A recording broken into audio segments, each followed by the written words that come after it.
পরিযায়ী শ্রমিকের জমি দখল করে তৃণমূলের পার্টি অফিস করার অভিযোগ তৃণমূলের গ্রাম পঞ্চায়েতের মেম্বারের বিরুদ্ধে।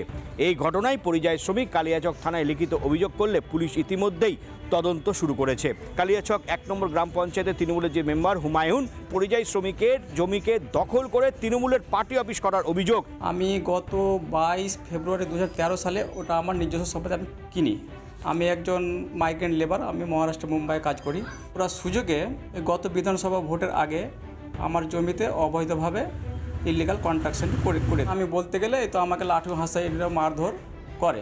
মুখ্যমন্ত্রী মহাশয়ের কাছে বিনীত আবেদন করছি যাতে আমার জায়গা আমি ফেরত পাই, সেই জমি যাতে পুনরুদ্ধার হয় সেই ক্ষেত্রে সে কালিয়াচক থানায় লিখিত অভিযোগ করেছে। পুলিশ প্রশাসন ইতিমধ্যেই তদন্ত শুরু করেছে। পার্টি অফিস অবৈধভাবে করে রেখেছে।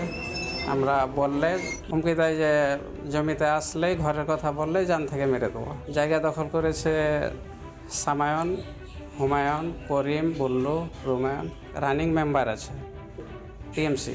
এই ঘটনাকে কেন্দ্র করে শুরু হয়েছে রাজনৈতিক তরজা। যদিও তৃণমূলের মেম্বার সরাসরি এই অভিযোগকে সম্পূর্ণ ভিত্তিহীন বলে দাবি করেছেন। এটা সম্পূর্ণ মিথ্যে।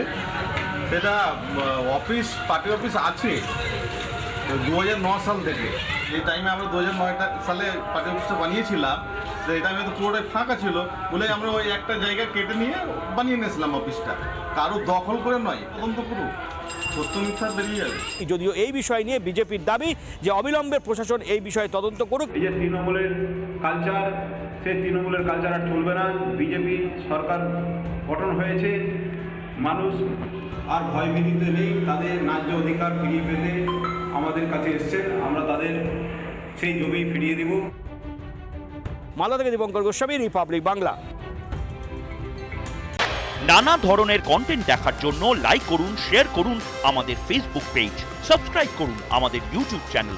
পাশাপাশি অন্যান্য ব্রেকিং নিউজের জন্য অবশ্যই চোখ রাখুন রিপাবলিক বাংলায়।